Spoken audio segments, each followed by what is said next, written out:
একটি অন্ধকার গলি, ঘড়িতে তখন দুপুর 2:05। সিসিটিভি ক্যামেরায় রেকর্ড হচ্ছিল এমন এক দৃশ্য যা দেখলে যে কারো বুক কেঁপে উঠবে। মাত্র 34 সেকেন্ড। হ্যাঁ, ঘড়ির কাঁটায় ঠিক 34 সেকেন্ডে 1.5 বছরের শিশুকে অন্তত 8 বার মাটিতে আছাড় মারল এক যুবক।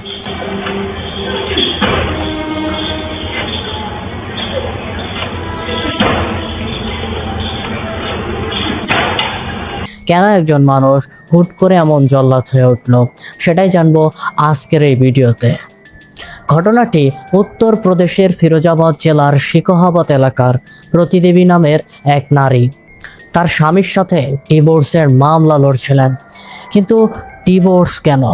রতিদেবীর পরিবারের সদস্যদের মুখে শোনা যায়, আমাদের মেয়ে যখনই শ্বশুরবাড়ি যেত তখনই শ্বশুরবাড়ির লোকেরা রতিদেবীর ওপর নির্যাতন করত এবং রতিদেবীর স্বামী ছোট্ট শিশু আরবকে নিজের সন্তান মনে করতেন না, বারংবার নিজের সন্তানের ডিএনএ টেস্টের কথা বলতো।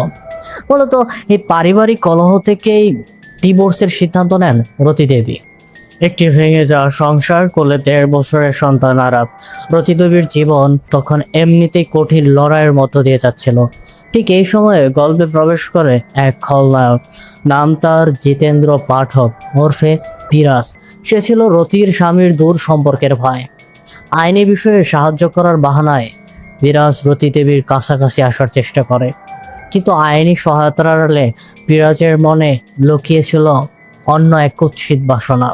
সে রতিদেবীকে বিয়ের প্রস্তাব দিয়ে বসে, কিন্তু রতিদেবী বিরাজের এই অনৈতিক প্রস্তাবকে সরাসরি প্রত্যাখ্যান করে।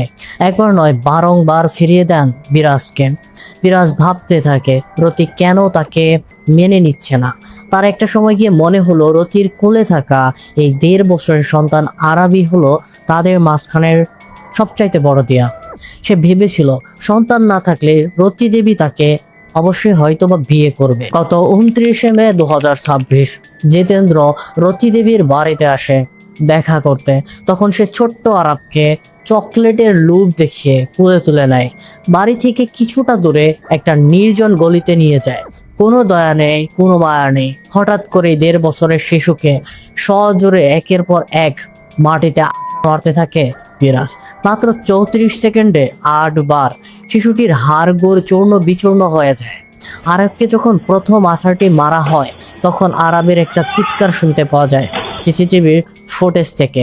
পরপর জোরে আছাড় মারার শব্দ আশেপাশের মানুষও শুনতে পায় এবং তারা দ্রুত বের হয়ে দেখেন ছোট্ট শিশু আরবকে মাটি থেকে কোলে করে নিয়ে যাচ্ছে এক ব্যক্তি। সিসিটিভি লক্ষ্য করলে দেখবেন বারবার কোল থেকে আরবের মাথা সহ শরীরটা যেন পড়ে যাচ্ছিল এবং বিরাজ বারবার মাথাটা তুলে নিয়ে প্রতিবেশীদের সামনে বিষয়টি স্বাভাবিক করার চেষ্টা করছিল। ভিডিওটি দেখে বোঝা যায় আরব সেখানে হয়তোবা মারা গেছে। কাজ শেষ করে বিরাজ শিশুটিকে রক্তাক্ত অবস্থায় বাড়ির গেটের সামনে ফেলে রেখে পালিয়ে যায়। পরিবারের সদস্যরা আরবকে এই অবস্থায় দেখে দ্রুত হাসপাতালে নিয়ে যান, কিন্তু চিকিৎসকরা তাকে মৃত ঘোষণা করেন। সিসিটিভি ফুটেজে এই নির্মম নির্যাতনের দৃশ্যটি সোশ্যাল মিডিয়াতে আসতেই পুরো ভারত জুড়ে তোলপাড় শুরু হয়।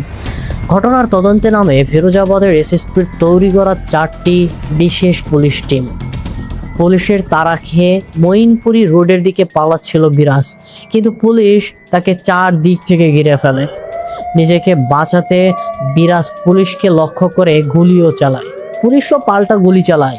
পুলিশের একটি বুলেট সরাসরি গিয়ে বিঁধে বিরাজের পায়ে। মাটিতে লুটিয়ে পড়ে সেই 34 সেকেন্ডের জল্লাদ। এনকাউন্টারে আহত অবস্থায় তাকে গ্রেফতার করে পুলিশ হাসপাতালে পাঠায়। কিন্তু প্রশ্ন হলো, এই খুনি বিরাজ পিস্তল পেল কোথায়? আসলে বিরাজ বাদাও থেকে যখন ফিরোজাবাদে আসে তখন সাথে একটা 315 বোরের পিস্তল আর কার্তুজ নিয়ে এসেছিল। তার প্রথম পরিকল্পনা ছিল বাচ্চাটিকে গুলি করে মেরে ফেলা, কিন্তু দিনের আলোয় জনাকীর্ণ এলাকায় যদি হুট করে গুলির আওয়াজ হতো তবে আশেপাশের মানুষ ছুটে আসতো এবং সে সাথে সাথেই ধরা পড়ে যেত। এমন পরিকল্পনা থেকেই সে আছাড় মেরে হত্যা করার পরিকল্পনাটি বাস্তবায়ন করে। হাসপাতালের বেডে শুয়ে থাকা বিরাজকে প্রশ্ন করা হয়, কেন মারলি শিশুটিকে? বিরাজ বলে, আমার ওই শিশুর সাথে কোনো শত্রুতা ছিল না। পুলিশ আবার বলে, তাহলে কেন মারলি? জিতেন্দ্র বলে, এই প্রশ্নটি গিয়ে বাচ্চার মাকে গিয়ে করুন।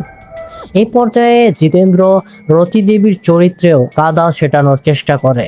তাহলে কি জিতেন্দ্র এবং রতি দেবীর মাঝে কোনো প্রেমের সম্পর্ক ছিল এবং তাদের সম্পর্কের বলেই হলো কি আরাপ? এই বিষয়ে স্পষ্ট কোনো তথ্য পাওয়া যায়নি, তবে আপনার কি মনে হয় কমেন্টে অবশ্যই জানাবেন। তার বিরুদ্ধে নতুন ভারতীয় দণ্ডবিধির কঠোর ধারায় মামলা হয়েছে, যার শেষ পরিণতি ফাঁসি বা আমৃত্যু কারাদণ্ড। আইন তার কাজ করছে, কিন্তু যে মা তার কলিজার টুকরোকে হারালো, তার এই ক্ষত কি কোনোদিন শুকাবে? এই সমাজ আর কতদিন এমন বিকৃত মানসিকতার মানুষের জন্ম দিবে? এই অপরাধীর কি সরাসরি ফাঁসি হওয়া উচিত নয়? আপনার মতামত কমেন্টে জানান। সবাই সবসময় সাবধানে থাকুন, সুরক্ষিত থাকুন।